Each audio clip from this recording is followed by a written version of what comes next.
got mail.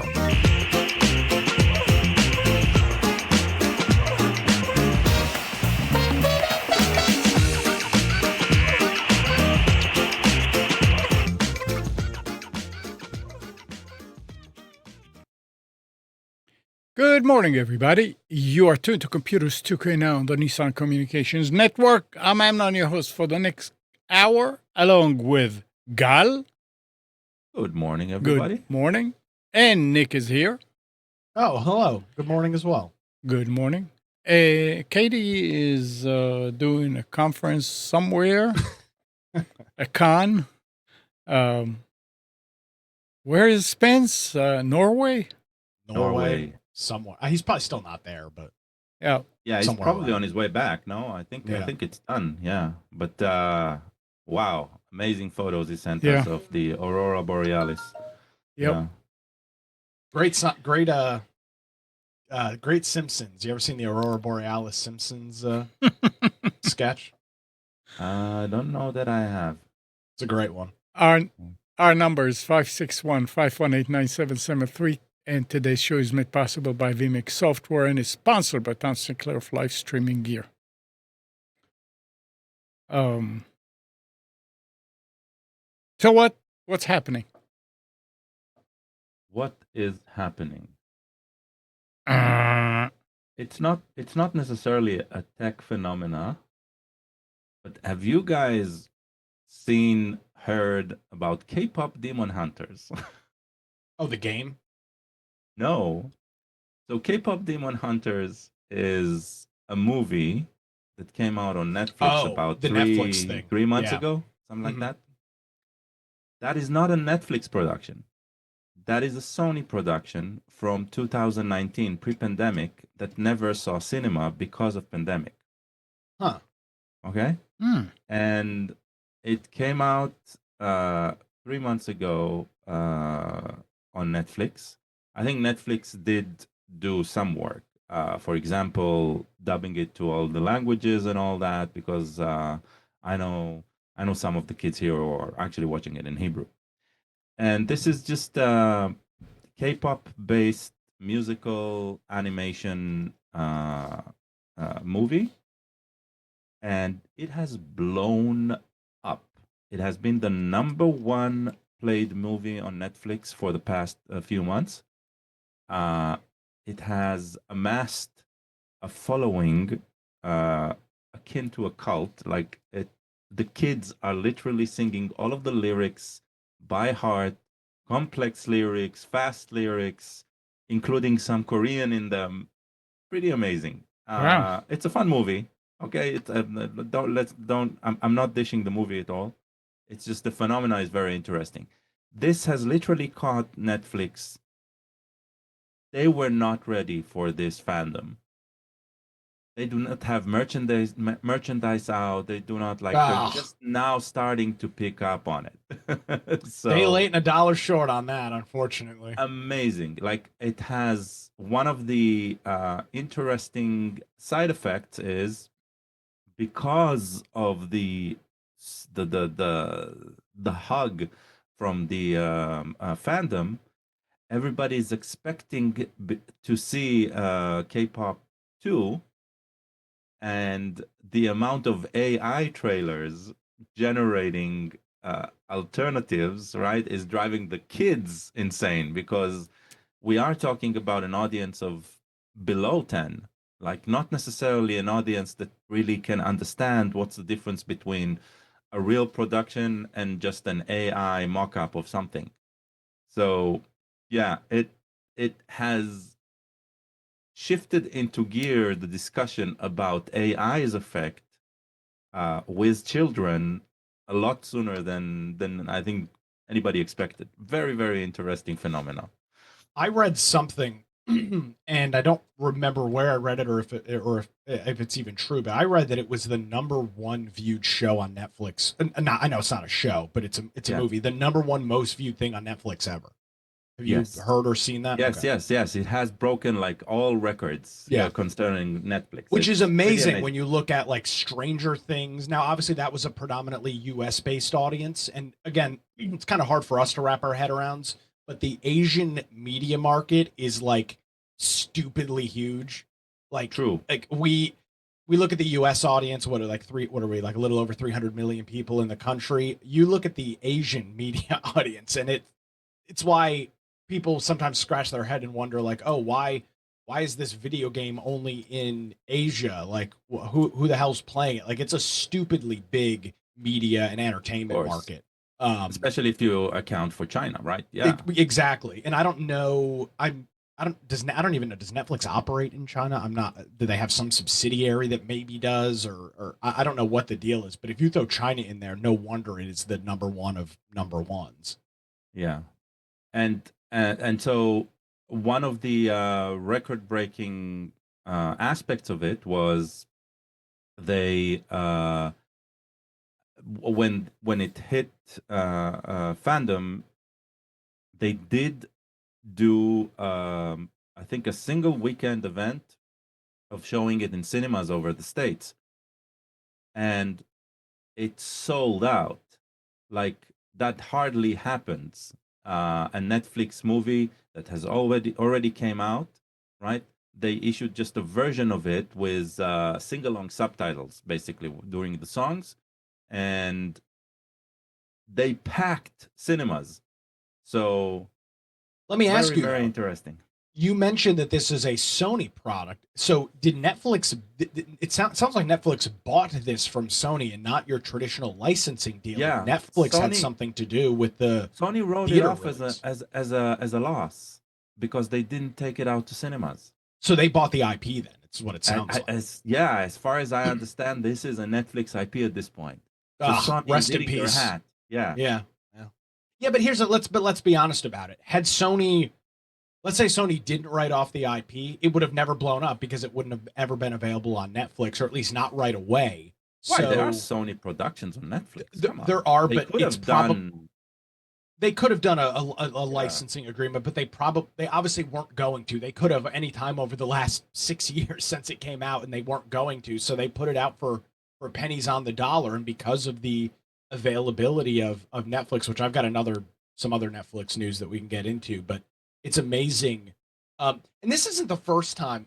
There was something, I know no information about it. Nobody will be able to answer this question, but there was something a couple of years ago that was either an older TV show or an older movie, not old, like 80s or 90s, but within the last 10 years that blew up after it made its way to Netflix. And I don't remember what it was, but it was similar to what you're describing here, where it had already been out for 5 or 6 years and it didn't do bad like this movie that you're describing, but it was just kind of another movie that has its cinema run. They make their money back, make a couple bucks on it, and then it exploded on Netflix. And I don't remember what it was, but I remember the story itself. Yeah, and I mean, the fact that it doesn't matter how we look at it, they're still the number one streaming platform, right?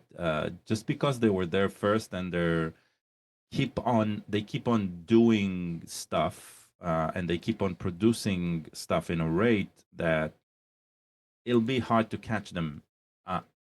Apparently, whatever they're doing is right for them because they'll continue to hit these statistically, probably. Yeah. So yeah, it's interesting. Anyway, I can't stop humming the song. So, John, in the chat, John is saying that they did a skit on it on Saturday Night Live. Okay, there you go. Yeah. So it's getting to everywhere on popular media. Makes sense. Yeah. In some other Netflix news this week, they are once again finding themselves in some controversy over children's programming. This is not the first time this has happened. They're not the first ones to kind of come under this scrutiny, but there is apparently either a new show that is out or a new children's show that is coming out that has some suggestive at best content, and it is an animated show for children, and that has caught, at least on the right wing side of the political aisle, has caused a lot of folks to cancel cancel their subscriptions.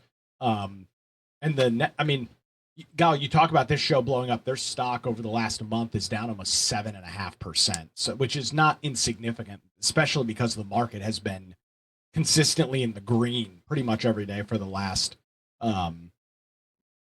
month or so. So it's interesting while this is going on one hand, and you've got an explosion of content. On the other side, I mean, you've they got might be talking about the movie. No, they're not talking about that movie. This is a children. This is a this is not. This is like a children's. This is a Oh, I children's like see. television show. LB, I don't know the name. LB, LBTQ, LBD, yeah, something Yeah, like that. it's got Dead End some trans stuff in Paranormal it. Park. Yeah, it's got some very suggestive trans stuff in it, and again, it's marketed towards children, which we have seen has been a really from a political pop culture standpoint has been an interesting needle to thread over the last 5 or 6 years. And so they're getting beaten up on that a little bit. It's amazing to see two things happening at the same time: explosion of a show, and then a political folks on one side of the political aisle boycotting you at the same time. That's got to be interesting to deal with internally, because you're like, oh my god, this is the greatest thing ever, and then it's like, oh, but this is also not good either. So that's an interesting thing to kind of probably teeter back and forth in between. Controversy always make it better for the company. Well, it depends. I agree. I don't. I Well, I'll tell you what. Controversy isn't always better. I mean, there's always been the saying, and no press is bad press. I mean, you look at Right. Bud Light. Bud Light, for example. I mean, they had been the number one beer in America for like 40 years, and since they had their controversy back, Christ, I don't even know, was that 3 years ago, if not more? They have consistently been in third and fourth place with, I think Modelo is the number one beer in America, followed by like Michelob Ultra and Miller Lite and a couple of others. So Hmm. depending on how bad the controversy is, it can and cannot be. I mean, let's look here at the tendency of right wing influencers to call for cancellation, right? Cancellation of subscription, etc. Mhm. Doesn't it feel too childish a bit? Like, No, I I don't think haven't so. I seen mean, a single lib calling to cancel subscription because a service has religious contents in it. but this is, to me, this is the quintessential difference, and I see this. And I fall very squarely into this camp. When you look at a conservative cancellation, it is traditionally a company. It is voting with your wallet, which is something that we always talk about. If you hate Apple and you hate everything that Apple does, yet you're going out and buying a new iPhone every 4 years, then you're part of the problem, just like everybody else. And so you see these quote unquote boycotts that exist, again, not predominantly, but a lot of time on the political right. You don't necessarily see those boycotts on the left. What you do see is individuals personally being targeted for things that they say or do. There's not really mass corporation boycotts, because if we're being perfectly honest about it, you're not finding a vast majority of organizations that are pushing a crazy right-wing narrative. I mean, that's just not a thing that exists in modern society. I mean, point to a company that is not a conservative company, that is gaslighting conservatives or gaslighting liberals. It just doesn't exist. And so that's why you see these boycotts more exclusively on the political right than on the political. What are they going to do? Boycott Fox News? It's the number one cable news network combined, beats everybody else. There's nobody to boycott. There's very few of these entities that exist. So that's the difference that I see with it. So what you're saying is the liberals, they should have boycotted cable TV in general just because they put on Fox TV as an offering. Yeah, I mean that would be a way, but I mean you did see this, for example, when Jimmy Kimmel was pulled off the air by Sinclair and Nexstar. You did see individuals. I mean, I saw it all over the Raleigh and the our North Carolina subreddit. People saying, "Oh, call," even though these channels didn't air ABC, you have people saying, "Call." What is it, Channel 11 in or not Channel 11? Doesn't matter. Yeah. One of the channels in Raleigh. Call them and call their here's a list of their advertisers. Call them and say you're unhappy with what they're doing with Jimmy Kimmel, even though those stations aren't ABC Yeah, had nothing affiliates and to do weren't with it. airing his show. So it does happen. Back a couple of years ago, Keurig got into some controversy. They they were um, they were buying a lot of advertising, which makes sense. The Keurigs are not inexpensive coffee makers. They were spending a lot of money on conservative media, which makes sense. It's an audience that is traditionally a little bit older and has more discretionary income, so it's a good group to advertise towards. And there was a big left wing boycott of Keurig. This is probably 7+ years ago. So Well, it it's does just because happen. the coffee is drab. Come on. Yeah, yeah. I Oh, mean, I'm not a Keurig fan myself. So you No, I'm do see kidding. these on both sides. I just think you see it more on the right because there's more of these issues socially that are taking place are things that folks on the right would object to. I mean, the second that you turn on CNN and you see a full Catholic mass on there, until that happens, there's not going to be a lot of outrage over what's going on over there. Um, so I think that's to me, I see that as kind of the difference in the so-called cancel culture. But the cancelings do exist. It Well, just tends to be the targeted cancel towards people. culture exists from both ends. It's not. It But does. yeah, yeah. But yeah, it's a yeah. different. You see it as I see it as it's a little bit different. On the right, it's more of a cancellation of companies. Like, oh, Netflix is doing this stupid stuff that we don't agree with. Cancel your subscription. And then Okay. on the left, it more prominently is this person has done or has said something, or this organization, not a business, but an organization has said or done something. Let's put them kind of in as the target. So it exists on both sides. It just it seems to be a little bit different as to who the uh I'll say who the benefactor is of said cancellation.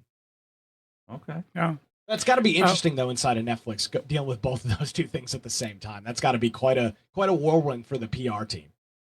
Yeah. This is a I good. wonder what they prefer though. An increase in subscription or the stock fluctuating? Well, the question is, are they seeing an increase in subscription? Because wasn't last quarter like the first quarter ever, couple quarters ago, the first quarter ever where they had lost more subscribers than they gained? That happened somewhat That's recently. a good question. I have no Yeah, idea. Yeah. and I mean, of course, the stock tanked after that, but of course, the reality is Netflix has been around for 15 years at this point. I mean, there's only so many quarters where you can gain subscribers. So it's inevitable that eventually that number will go down. Um, so Yeah, that happened a couple of quarters ago. looks like there is a downshift uh in the last month. So you might be right. Are you talking about stock or subscriptions? This looks like stock. Yeah, their stock's down about 7% in the last month, which is not major, but again, the market has been in the 7% is a green. lot. Yeah. 7%'s a lot when the market itself is doing literally historically well. But the larger issue for Netflix is it will continue. The price is always going up, and it will likely continue to go up. And it's going to be interesting to see where the fall Subscriber off point base. is. Yeah. Well, yeah, there will be a point where they raise subscriptions so high that they plateau, and they will have to come back and lower them. And I'm very curious where that is. You saw that with cable TV probably, I don't know, over the last 10 years or so. The cost just rose so exponentially that now, I mean, I get letters in the mail from Spectrum every week practically of, you know, full HD TV service for $69 a month for the first year. I mean, that's an insanely cheap price. I mean, Anna, when you canceled, what were you paying for cable? $120 a month, if not more? But the combined thing, it was 206, something like that. And I would suspect a large portion of that was probably cable. I mean, internet was only probably 70 or 80 bucks a month. Yeah, it So was cable. it was expensive. Yeah. And you've seen that plateau where nobody in their right mind would that is interested in making a switch would stick with Spectrum, and I assume everybody else is the same, Comcast or Fios, whoever the provider is. It's just it's too damn expensive. Yeah. Netflix will be there. I would argue they may already be there. Everybody left cable because it was too expensive. We've talked about this a gazillion times. And there were cable was too expensive. And you had an alternative. Yes, and now the alternative is available, and the alternative combined is 5 times more expensive than cable was for what you were getting with cable. So it's very interesting to watch how that role has reversed. I mean, even YouTube TV, they just raised their rates over the last 6 months, and I think their base plan is now either $79 or $89 a month. It's not. Hulu TV did the same thing. There was an article I read that said that actually there's a lot of people that cut the cord and now they are reconnecting to the cord because the cutting the cord became too expensive. Yeah, and again, so it's true. If you're getting that letter in the mail from Spectrum, 12 months for $69 or $79, that's a pretty damn good deal. Yeah. If you're interested in what's on cable, which if we look at why the vast majority of cable or TV subscriptions exist, it's for live sports. It's for the NFL season. It's for baseball. The baseball playoffs are going on right now. It's for hockey. That is the kind of content, live sports, that you cannot get on many other platforms. Netflix, yes, they do host a game on Christmas Day every year. But that's one game out of an 18-week season. Amazon has a Thursday night game every single week for people that subscribe to Amazon Prime. But again, that's one game once a week throughout the season. If you are a live sports fan like I am, as I'm watching right now, there's football taking place in London, and it's only available on the NFL Network. That's cable. You're not getting that anywhere else unless you're subscribed to cable or some alternative to cable. All right, let's switch a little bit. Yeah. Americans' confidence in the mass media. Oh, yes, I saw this. Has edged down to a new low. Yep. With just 28% expressing a great deal or fair amount of trust in newspapers, television, and radio to report the news fully, accurately, and fairly. That's according to Gallup. Yep. That's amazing. Well, and this is a poll that I have been following for quite some time. Mm-hmm. This poll has been going on since the mid-1970s. So this is not like a flash poll. Right. We just asked people today what they thought about this. They have been tracking this number since the 70s and been doing it every year since 1997. But between the 70s and the late 90s, they would do it every couple of years. But they have checked this number every single year since then. The trust was at 31% last year. It's now at, what did you say? Around 28 or 26%? 28. 28. So it dropped from 31 to 28. But more significantly, you have seen the question in general, how much trust and confidence do you have in mass media such as newspapers, TV, and radio when it comes to reporting the news fully, accurately, and fairly? A great deal, a fair deal, or not very much, or none at all. Not very much has risen from 29% to 36% in the span of 2 years. And not at all it's up to 39%. I mean, it's absurd. Yes, it is. It is. It is. It's bad. Yeah, and it's unfortunately all self-inflicted. Yep. It was always true, by the way. Yeah, it was always true. There was no way to verify. I mean, that's the funniest thing. You see people like, oh, I wish we'd get back to the days where Walter Cronkite would tell us the news. And it was like, well, Walter Cronkite told you, and you had no way to verify whether what he was saying was truth or complete and total bullshit. So of course it seemed accurate. There Well, was no alternative. you're right, but um there was an ethical standard that That's was fair. kept within the industry that has dropped. The guardrails have been dropped, eroded, Yeah. basically, uh, through commercial television mostly, right? So that was the big push. But now it's beyond just commercial, right? It also has become political. Um, so yeah, Yeah, it's dropping no matter what. yeah, It's dropping. Well, and there's other factors of this as well. For example, this question asks about newspapers. Nobody reads the newspaper anymore. I Right. mean, literally every newspaper across the country, even including big ones like the Raleigh News and Observer, have a skeleton Hmm. staff compared to what they had just 10 or 15 years ago. right. So the newspapers are essentially non-existent. On radio, the days of the 70s and 80s, where even on a music station you'd get a local news update every 30 minutes, or even maybe once an hour depending on the station. Those days are over, so you're not getting news. And again, this is trust in media. You're not getting news on, really, unless you're listening to, on radio, either conservative talk or NPR. That's the only quote unquote news that you're getting. Um, and TV network news, those shows, the 6:30 newscasts that all the networks put together, those are at record low viewerships. Nobody's watching them. So But I mean, speak about your personal experience, right? Because what you are going through personally right now with broadcasting your own brand mhm, of local news, right, is a reaction that you see across like the entire spectrum.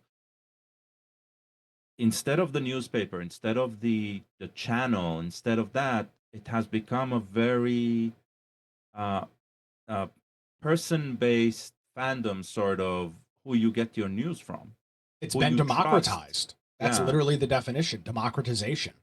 yeah.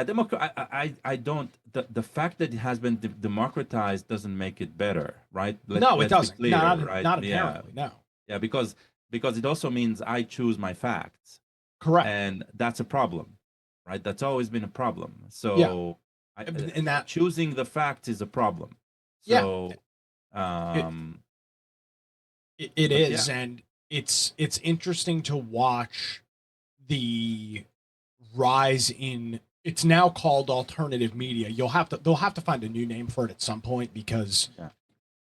some of these shows, I mean, you look at, like, back, before, and I know we're talking about some political stuff, but I'm using names because it's relevant. Dan Bongino, before he joined to be the deputy director of the FBI, his show, his Rumble exclusive show, was averaging live, and this is a 1 hour show, averaging somewhere between 750,000 and a million live viewers every single day. That is absurd.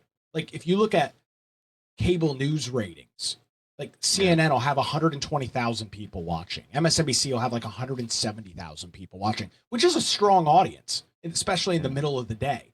But then you flip to Rumble or YouTube and you see some of these guys with hundreds of thousands of viewers live, and you're like, holy crap. I mean, it's not even comparable. So it's called alternative media right now, but that name's going to have to change, because it sooner will be, it The will media, be not the the media. alternative. Yeah, it will Yeah. not be the alternative. It will be the primary source of media. New Yeah. media is a term that kind of goes around but sounds kind of lame. Um, so it's great. It comes with its good. It comes with its bad. Um, but it's really, that I used the term democratization. I mean, you talk about people actually investing and putting their money where their mouth is. Yep. I mean, if you, I mean, for example, I've got people that support me. They financially do it. I mean, I have an advertiser that writes me a check every single month. I've got members on Patreon that give me 5, 10, 20, even in some case $50 a month. They enjoy the content that I'm producing. So it is truly democratized to the absolute in terms of the democratization, the absolute best form where the audience themselves is not only invested in the program or the media from a viewership standpoint, but a literal monetary standpoint. They are funding the production of it, and that's not new. I mean, people have been making money on YouTube for since what 2010. It's been 15 years now, maybe a little after. That's Right. really when you saw monetization be people literally quitting their day jobs to become YouTubers. So it's not new, but there's a whole hell of a lot more people doing it now. And what was originally cat videos and memes and people playing video games, those were the primary monetization channels on YouTube, is now people like, Tim Pool and other content creators that are um, making a lot of money and pulling in a whole hell of a lot of audience. So it's pretty amazing. Yeah. Well, And then at the same time, you still have there are still strong media outlets. I mean, I just saw a report. I think it was in Barrett Media. Fox News just had one of their best quarters ever. Like I think this last quarter. So while there are these alternatives that exist, outlets that have a strong following, which Fox News absolutely does, are not they're not dying by any stretch of the imagination. Some of the others might be, but they are killing it with their program. And they've shifted their program. I mean, their show at 4 p.m. is a guy sitting in front of a microphone with a pair of headphones on. It's very Joe Rogan-esque in terms of the content that they're producing for at least one of their major primetime shows. all right. Let's switch completely. Okay. Amazon will be adding facial recognition to its camera-equipped Ring doorbells for the first time in December, according to the Washington Post. Now, you can take the Washington Post with a grain of salt. While the feature will be optional for Ring device owners, Privacy Advocate says it's unfair that wherever the technology is in use, anyone within sight will have their face scanned to determine who's a friend or stranger. The Ring feature is invasive for anyone who walks within range of your Ring doorbell. That's coming from Callie Schroeder, Senior Counsel at the Consumer Advocacy and Policy Group, Electronic Privacy Information Center. They are not consenting to this. Ring spokeswoman Emma Daniels said the Ring feature empowered device owners to be responsible users of facial recognition and to comply with relevant laws that may require obtaining consent prior to identifying people. That last part makes no sense to me. I have an interesting follow up on this. So Yeah. Or don't know, follow up side Okay. side swipe. So I've been using it. It'll tie in a second. I've been purchasing reading glasses and sight glasses, far sight glasses from Zenni. It's a company. As far as I understood it's Chinese owned or something. In any way, they produce very very cheap glasses compared to what you can buy at the optometrist office. Even with insurance, right? So without insurance, like I pay much less. And one of the features this year that they've added to their glasses, they're really pushing it, is an IR disrupting coating on the glasses. And what it does, it prevents facial recognition from succeeding, because it's basically when it blocks the it blocks the entire section around the eyes, which is it is key for facial recognition. It's not enough just the nose, mouth, and shape, right? The position of the eyes and all of that is important.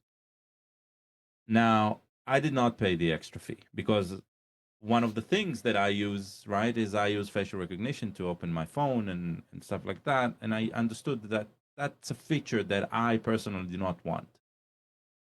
But I was thinking about places like the UK, places like China, right, where CCTV is spread, especially in the big cities, is spread as a web, and law enforcement has access to all of that, right? And so that means that loss of privacy, especially from the government and from businesses, has been lost already. And I would see why such Feature. such a coating on glasses would be very, very popular, and people would pay the extra fund. So I skipped that, but then a friend at work who also orders from Zenny, he did. They are literally pushing it. That's like the default option. You need to switch out of it, and then you pay less. It costs money. He did buy it, and funny enough, his phone doesn't work now. Face recognition doesn't phone and it doesn't work anymore when he's with, and it's annoying as hell. And we discussed this. Now you're reading a note of exactly what is going to be widespread, especially in the U.S. market where Ring has a strong foothold, right? I've never subscribed to Ring. One, because it was a video surveillance option that was always tied to some sort of subscription on the cloud, which is something we here sort of preach against, because it means you're relinquishing control, right? You're giving control to somebody else. So I don't have that problem, but I am guessing that this will become. Ring is just the first because it is the biggest, and that is the most interesting for cooperation with law enforcement. And correct me here if I'm wrong, it also feels that Ring is actively seeking this cooperation all the time, right? If I remember, initially they created the neighborhood watch concept where neighbors could see, could share video footage, right, by proximity and stuff like that, and working with the local police.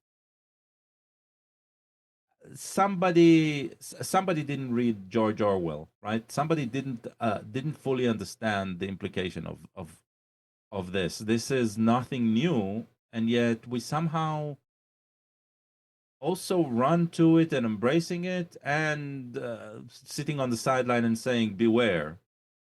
So we're passing the beware point where we won't be able to stop it anymore.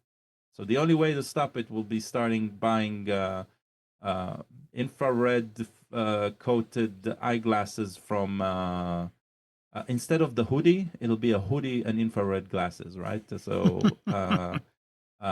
you will start seeing a lot more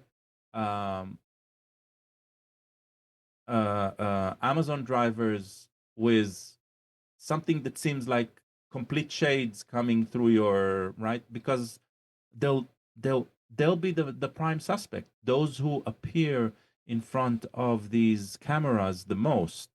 It doesn't matter if they are the ones who did the crime or not, they are going to be the prime suspects at this point. The ones who show up the most, those are the prime suspects. That's how reality has shown us again and again. And this mass surveillance trend doesn't track, not in rural, not in urban US. It doesn't seem like it makes any sense to me, but somehow it is being pushed. Well, it's something for them to make money, and people will see if people actually adopt it and say, "Yeah, we want that." Come on, it'll be an opt-out option, not an opt-in option. We know that. Everything that Oh yeah, sucks no, I'm not is talking an about. I'm opt-out not talking option. about the Ring. I'm talking about the infrared. If people would buy Yeah. it, we'll have to wait and see. Yeah. to, to go back on something Gal just mentioned about Ring and the work with law enforcement, whoever advised them to start doing that from early on was an absolute freaking genius. Business Because wise, I agree. Yeah. because it God forbid there's any time, antitrust or just think of the variety of issues, that privacy issues that Ring could face in the future, and they will be able to say, well, while all of what you're saying about our privacy concerns are absolutely true, we have helped law enforcement solve X number of cases over the last 5 or 10 years due to our mass surveillance. They won't call it that, but our mass surveillance technology. They have done a masterful job at that. And inevitably will happen that the bullseye will be on Ring for some atrocious surveillance thing, they'll be able to push back and say we're making communities safer. I mean, absolutely genius move. Yeah. From a public perception standpoint. That is always, by the way, that is always what the fascists say, right? Is we're building a safer culture. Sure. The fact that everybody falls in line out of fear, right, is completely lost. But it's a safer culture. All right. The reason the HOA controlled neighborhood is so nice, right, is 90% fear. Yeah, the mailbox might be painted a different color. I mean, I'm very fearful of this. No, but exactly. But the one who does not paint his mailbox blue, right, is out of fear. So the house lean on your property for your mailbox color. Good times. Yeah. So, I mean, we need to be aware of how far we embrace the fascist dogma, right? So, yeah. All right. Google will discontinue Gmailify and POP email support in January 2026, forcing users do what? I said rest in peace. Who rely on these. What was the first? Gmailify. I guess Gmailify. Like you. I don't know what that is, but I know what POP support is, and that's a big deal. These changes only affect future emails. Emails that have already been synchronized in the Gmail account will remain the same. Really? Yeah. External accounts can still be used in the Gmail app, but only via IMAP. Google also recommends that users will work or educate on users with work or education accounts contact their administrators if a Google Workspace migration is needed. For many Gmail users, these changes will likely mean getting used to a new system. Anyone who previously upgraded their external email accounts with Gmailify. So Gmailify is the idea that you can use an email address that is not at Gmail.com. Maybe that's what it means. No, that's what I'm reading. Okay. So that's the Gmail. Or integrated them via POP will have to switch to IMAP by January 2026 at the latest, and if you do it anyway, without some convenient functions like spam filters and automatic sorting. So it seems like if you change to IMAP, which is what they want you to do, you don't have any more spam filter. That makes no sense. It does. This is so the Gmailify that Gal just described. This is the ability for you to have, for example, a Yahoo email address, right, and have it, but you don't use Yahoo for your email. You Correct. have all of your Yahoo mail popped into a Gmail inbox, right, and you're using Gmail to manage your mailbox. So Yeah. that is going away, which I mean that's makes fine. sense. Yeah, makes They're sense. talking about retrieving mail through POP. They're not Correct. talking about pulling mail through POP. But there's a lot of people that have dozens of email addresses all popped into a single Gmail, and that is going to I mean, I guess it said for old accounts, it's not going to be No, a it's problem you, Nick. You're absolutely right. I have a bunch of customers that that pop into a Gmail. they don't. They I don't know how they get it from Gmail, but they ask No, it's me. not getting from No, no, Gmail. It's no. getting That it exactly. into Gmail. So if you have Yes. amnon at yahoo.com, you can set up Yahoo to pop all of your mail into Gmail, and then you use gmail.com. You use your Gmail address as Forget your interface for your Yahoo email. Well, I forget don't. Yahoo. Let me I'm known tell. at deltaforce.com. Okay. I Just Dot no, like net. just like that mine. doesn't exist.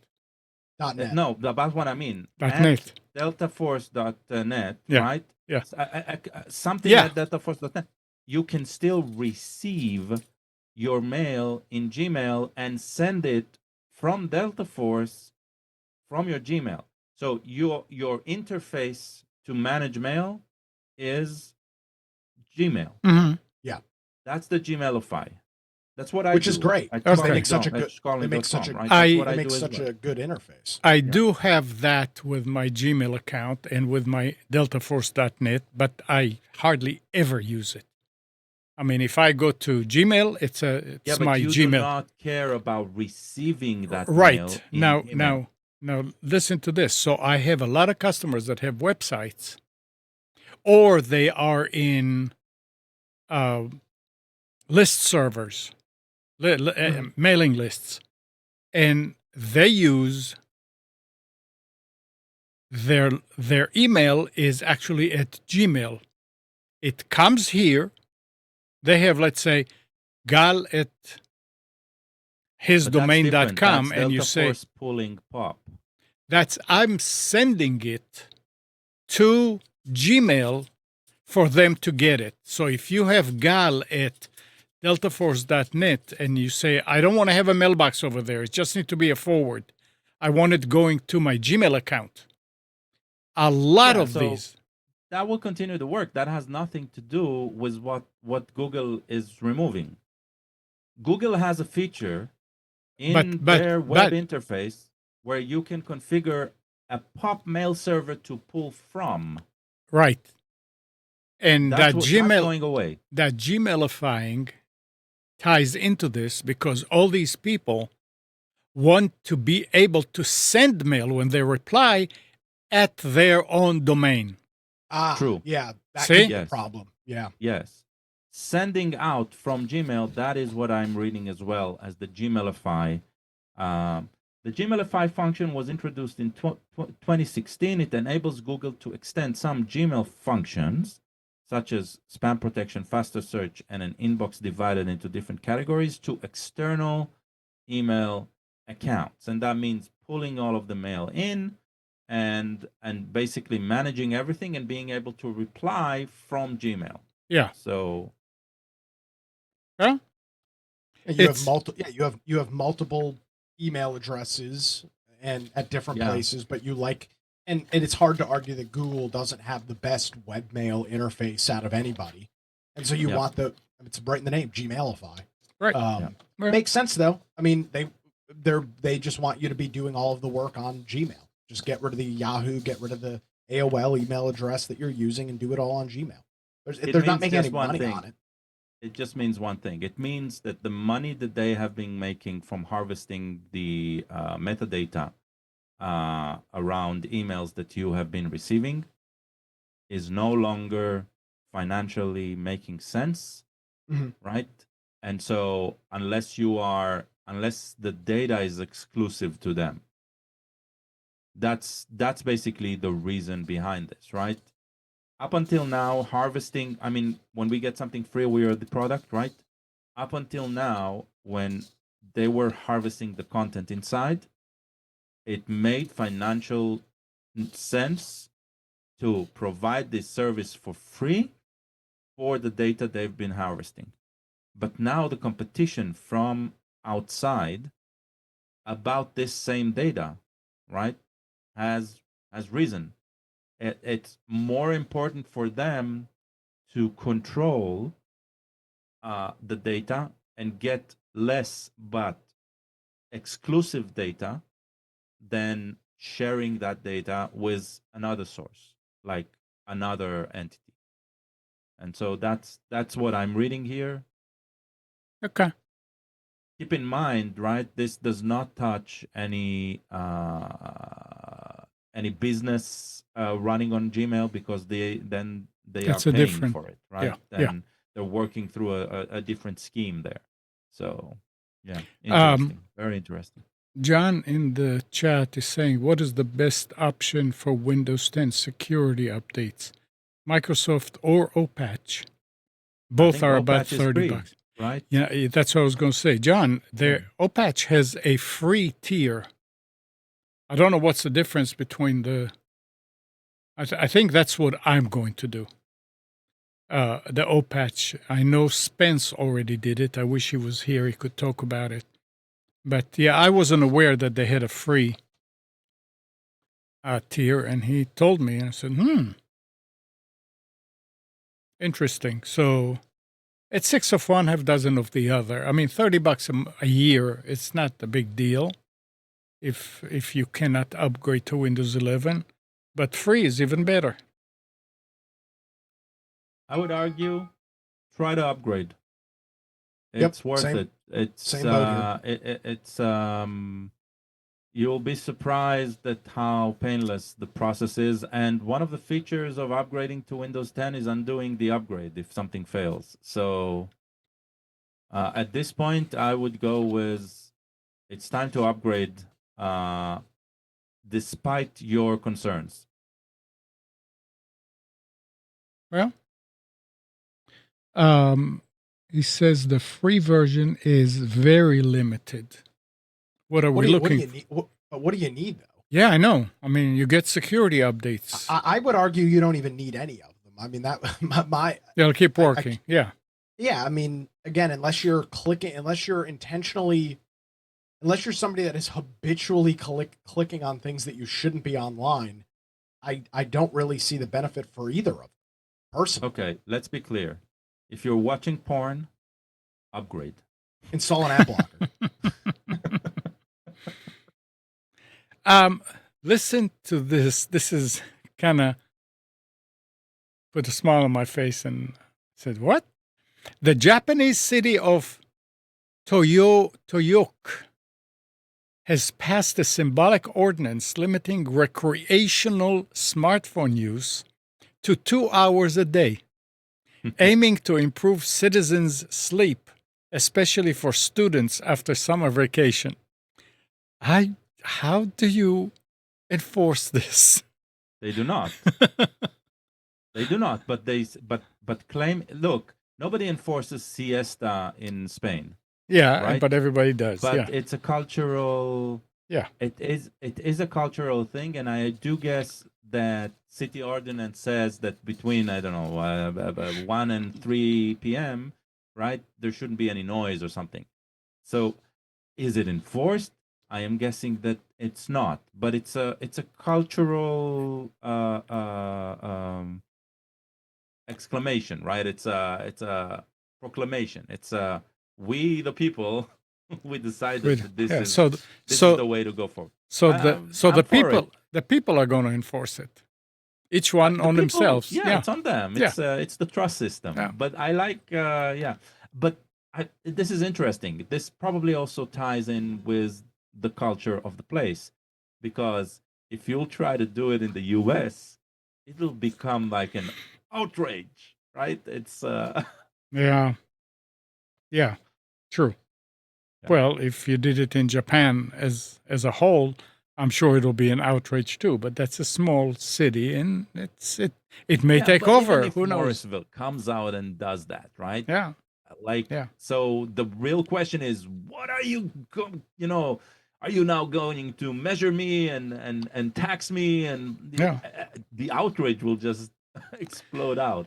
Something else that's interesting here is Verizon agreed to offer $20 per month broadband service to people with low incomes in California in exchange for a merger approval in a bid to complete its $6.9 billion purchase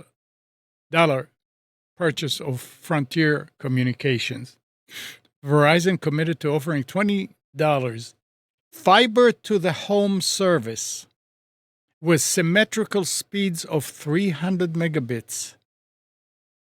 They're also committed to offering a $20 fixed wireless service with download speeds of 100 megabits and upload of 20. They would be required to offer the plans for at least 10 years, according to a joint motion to approve the settlement agreement. After 3 years, Verizon would need to make commercially reasonable efforts to increase the speed while retaining the $20 price point. Interesting. $20 for 300. Hey. Yeah, to do a $10 billion merger, that's a steal. Yeah, absolutely. Nice. Will the FTC block it? I don't think this they would. FTC probably not. The Lena Khan and the previous FTC, abso-freaking-lutely. There was a merger to be done. She was blocking it. There's no question about that. Yep. Yeah. All right. I don't see anything else important here, and it's time anyway. Anything else? Nick, you want to say something about that FCC and Broad? No, we can. I'm sure it will. If it comes to fruition, we'll talk about it when it comes up. Okay. Yeah. All right. So that's it for today, guys. Thanks, Nick. Thanks, Gal. Thank you. And good morning, Kathy, Hannah, Nabil, Mac, Norm, Donna, Dina, Mati, Eleanor, Sarid, Yaakov, and Yael. Thanks, everybody, for tuning to Computers 2K Now. We hope you enjoyed and maybe learned something from our time together. Remember to practice safe computing. Back up your hard drive and update your virus scanner. And remember to change any same password wherever you use them. We'll be back here next Sunday at 9, but you can always reach us at computers2know.com. Monday through Friday, 5 to 6 a.m., Nick hosts the Carolina Journal Hour on WBT 1110 a.m. and 99.3 FM. And it's on YouTube too, so just search for Carolina Journal News Hour. Also, Nick, during the week, Monday to Friday, 7 to 8 a.m., hosts the Nick Craig Show at nickcraig.com. Go to nickcraig.com and get the information. Other than that, have a great week. See you next week.